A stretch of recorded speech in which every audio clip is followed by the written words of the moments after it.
बिस्मिल्लाहिर्रहमानिर्रहीम, अस्सलाम वालेकुम रहमतुल्लाहि व बरकातुहू। जहाँ रहे खुश रहे आबाद रहे। आप मेरा चैनल देख रहे हैं जिसका नाम है शाहरुख खान। चैनल को जरूर सब्सक्राइब करिएगा। सबको ईद मुबारक हो। 18 मार्च जब पूरा पाकिस्तान जो है वो ईद की तैयारियां कर रहा था, लाहौर के पोस्ट लाके डीएचए में फायरिंग की आवाज़ आती है। फायरिंग की आवाज़ आती है, पोस्ट लाका है। जब फायरिंग की आवाज़ आती है और पुलिस मौके पर पहुंचती है और वहाँ पे जब घर के अंदर दाखिल होते हैं तो वहाँ पे बाप बेटा और उनकी माँ और बेटी जो होते हैं उनको गोलियां लगी होती हैं। बाप बेटे जो होते हैं उनका इंतकाल हो चुका होता है गोलियां लगने से, और बेटी और बीवी वो जो होते हैं जख्मी हालत में होते हैं। तो फिर उनको जो है पुलिस जो है वो हॉस्पिटल लेके चली जाती है। और लाजमी बात, फिर तहकीकात होती है, फिर वेट करते हैं जब औरत जो है खतरे से, जो उस औरत की हालत बेहतर होती है, जिसका बच्चा होता है, जिसका मियाँ जो है फायरिंग लगने से हलाक हो चुका होता है, तो फिर वो बताती है। अब ये डीएचए का इलाका है, ये पोस्ट इलाका है। इस घर का जो मालिक है वो यूके में रहता है। और आपको पता है जो यूके में रहते हैं साल में इवेंट्स में त्यौहार में पाकिस्तान का ज़रूर जो है वो रौंड लगाते हैं। तो उन्होंने अपना जो ये घर होता है ये रेंट पे दिया होता है किसी चाइनीज़ को। इस घर में जो रिहाइश होती है चाइनीज़ की होती है, वो अपने गार्ड के साथ रह रहे होते हैं। लेकिन इस घर के साथ होता है क्वार्टर, जैसे सर्वेंट क्वार्टर होते हैं, आपको पता है नौकरों वगैरह को सर्वेंट क्वार्टर दिए होते हैं।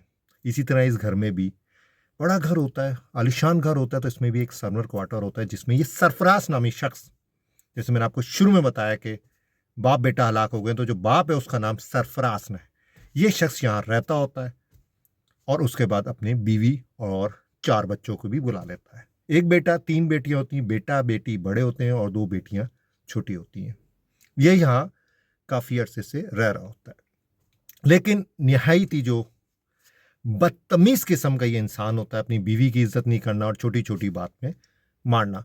अब लाजिम बात है, जब वक्त गुजरता गया और ये लाहौर भी आ गया, फिर इसने अपने 20 बच्चों को भी बुला लिया, तो इसके बच्चे होने लगे बड़े। लाजिम बात है, जब ये आप अपनी बीवी को मारता था, कोई बीवी कोई सवाल पूछती थी तो बच्चे बीच में आ जाते थे। बेटा 22 साल एज थी और बेटी भी बड़ी थी और 2 छोटी बच्चियां थी, वो बचाने आती थी अपनी माँ को। इसी तरह 18 मार्च को एक सवाल पूछा, क्योंकि ये कोई नौकरी करता था और जब बीवी पूछती थी तो ये बताता नहीं था। 18 मार्च को बीवी ने पूछा कि आप जो है रातों को घर वापस नहीं आती, यानी कि 2 रात ये वापस नहीं आया। तो बीवी ने सवाल पूछा जिस पे इसने अपनी बीवी को, सरफराज नामी जो शख्स है, उसने अपनी बीवी को मारना शुरू कर दिया, मारना पीटना शुरू कर दिया। लाजिम बात है, उस टाइम पे इसके बच्चा, बड़ा बेटा भी मौजूद था, बेटी भी मौजूद थी। वो आए बचाने। जब वो बचाने आए, बाप को रोका। सवाल क्या पूछा कि भाई आप जो है रातों रातों को, ये अब घर नहीं आ रहा था, तो बीवी सवाल पूछती थी, मारते थे।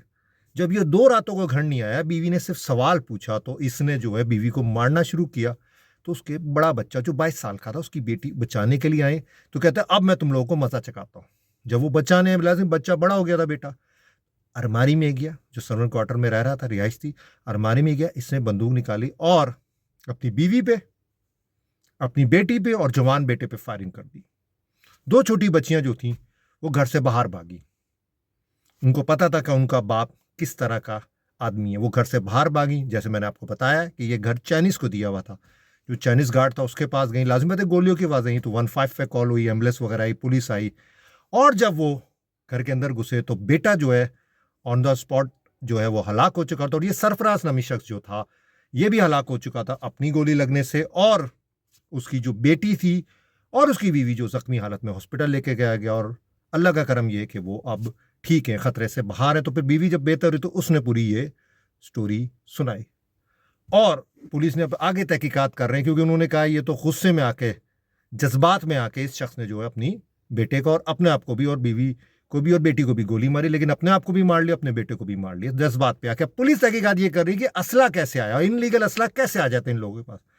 लेकिन सवाल ये पैदा होता है, ये पाकिस्तान में इस तरह के जो वाकयात हो रहे हैं, यानी कि आप बीवी को मारो, आपको किसने हक दिया? पहली बात है बीवी को मारने का भाईजान। अगर बीवी सवाल पूछो तो ये मारता था, तशद्दुद करता था। इसी तरह इसकी जिंदगी गुजरी थी। इस दफा इसके बच्चे हो गए, बड़े हो जाते हैं ना बच्चे। बच्चे तो नहीं देखे कि माँ को मार रहे हो।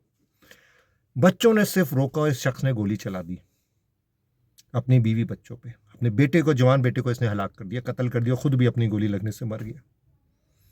अब ये इस तरह के जराइम या इस तरह के जहन के जो लोग हैं जो औरत को पता नहीं, नाउज अस्तगफुरुल्लाह, अल्लाह माफ़ करे, मैं बोल नहीं सकता, कि पता नहीं क्या समझते हैं औरतों को, ये कि औरत अगर सवाल पूछेगी तो हम मारेंगे। इस किस्म का जो जहन है हमारे मुल्क पाकिस्तान में, कैसे ख़त्म किया जाए? औरत को जो रिस्पेक्ट नहीं देते, बीवी है यार तुम्हारी, यार सवाल पूछ सकती हो कि भाई तुम कहाँ थे, 3 दिन 4 दिन कहाँ थे, उसका हक है पूछना। लेकिन हक पूछेगी तो मारोगे, गुस्सा करोगे। और इसका नतीजा आपने देखा कि डीएचए जैसे पोस्ट इलाके में, सर्वन क्वार्टर में रहता था, उसने अपने जवान बेटे को कत्ल कर दिया और ख़ुद भी जो है कॉल पुलिस के जो अपनी गोली लगने से वो हलाक हो गया। बेटी और बीवी जख्मी हो गए। कमेंट में ज़रूर बताइएगा कि इस किस्म के जो जहन है कैसे रोका जाए, क्योंकि पाकिस्तान में आप कोई ना कोई वाक़या आपको पता है इस तरह का आ जाता है। गैरत में नहीं मारा, गुस्से में मारा है कि अब तुम्हें मज़ा चखाता हूँ। क्यों? अपनी बीवी को मार रहा था तो उसके बच्चे आए रोकने, तो इसने फायरिंग कर दी। आज के लिए इतना ही, दुआओं में याद रखिएगा और अस्सलाम वालेकुम रहमतुल्लाहि व बरकातहू।